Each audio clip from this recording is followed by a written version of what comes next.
Hey, folks, we thank you for stopping by bangthebook.com here in Las Vegas, Nevada. Brian Blessing with the man, Kenny White. Preseason football Friday night. Minnesota's at Buffalo, Kenny. This is a game, seeing the Bills as a 3.5-point favorite. 40 was the opener, gone on the blink of an eye. As high as 43, we're seeing some 42.5s.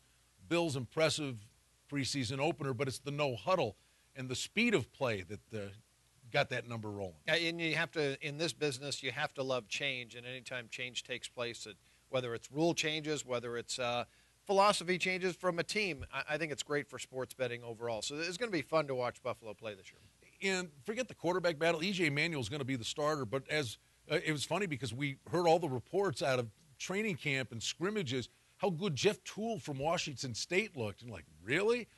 And sure enough, these two kids got out there against the Colts, and they were throwing the ball often and moving it with efficiency. Yeah, well, that's what I got out of it. E.J. Manuel did what he was supposed to do. Coming out as a rookie, he was poised. He made all the throws he had to make. But when Jeff Toole came in, they were completely shocked. And he had a huge game. He played more time, obviously, than Manuel. But the coaches were very impressed that he was able to go through all of his reads, his regressions. He knew the plays. He was spot on perfect for a rookie in his first preseason game in a new offense. Let's talk about the Vikings. You know, Peterson's just, why would you even consider it? So, quarterback rotation, Ponder, Castle, Bethel, Washington, Vandenberg. Ponder will play a little bit more, had a cup of coffee against Houston. But I think what we'll see here is a lot of Gerhardt in the backfield. No doubt about it. You saw one drive from Ponder in his first start. He'll play one quarter in this game, and he'll probably play the half and maybe one series into the third quarter in week 3. That's the way most coaches are doing it. Matt Castle, a little below average NFL quarterback right now in the backups.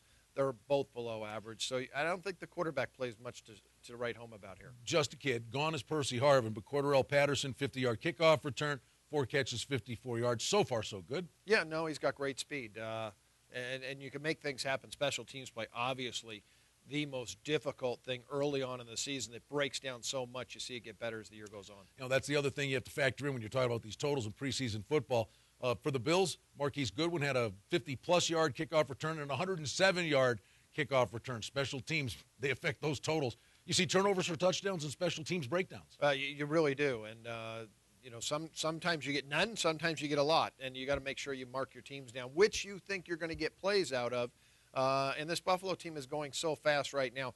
They want to win football games. They're here to win, and they're here to win right now. The old leadership, Chan-Gailey didn't care. He went 1-7 ATS in the preseason the last 2 years, already Marone with a victory. Speaking of a guy who doesn't care, Andy Reid's penchant for not caring in preseason is well noted. But you got Alex Smith going against his old mates, Kansas City, a 1.5-point favorite, total of 40 when they host the Niners. Very quickly, Kenny, though, I just looking at the quarterback rotation. After Alex Smith, who'll probably want to do good against his old team for whatever time he's in there.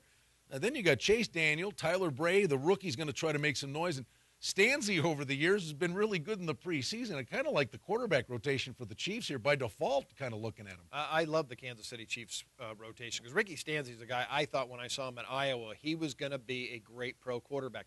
Still has an opportunity to do that. Chase Daniel's got the legs and the arm to make plays. I think they're going to be in pretty good shape. And as you mentioned, Tyler Bray, a pocket passer, but he can make all the passes. Jamal Charles injured during the week, likely not to play in this game. You know, we look at San Francisco, in the same thing. You get Kaepernick out there a little bit more. Their quarterback rotation, McCoy, and not much after that. I think for San Francisco, especially at the wideout position, it's about staying healthy, right? Manningham's not there. We know Crabtree's hurt. I mean, you don't want to get these guys killed. No, they're going to be playing a lot of names. You'll need a scorecard to know who's on the field for Frisco. And I don't think the games mean as much to them. Harbaugh wants to win. And I'm not even sure if Colt McCoy will be in action this week. He hurt his shoulder last week. I think we're going to see a lot of Scott Tolzien this week for Frisco. I'm a little curious. 40? You know, we know these preseason games, a lot of times we'll see you in the mid to high 30s, sometimes even 33, 34 sometimes. Just at first blush, doesn't that look a little high? I agree with you. I thought the total would be somewhere around 38 and a half, and I am surprised it is in the 40s. Maybe they're expecting with no McCoy, Kaepernick plays a little bit more, and Smith going against his old team may want to put some points up. He looked great in his one drive last week. We are fired up for football. Preseason football, our topic now, but the start of college football, the NFL season right around the corner. For Kenny White, I'm Brian Blessing. Thanks for stopping by. BangTheBook.com.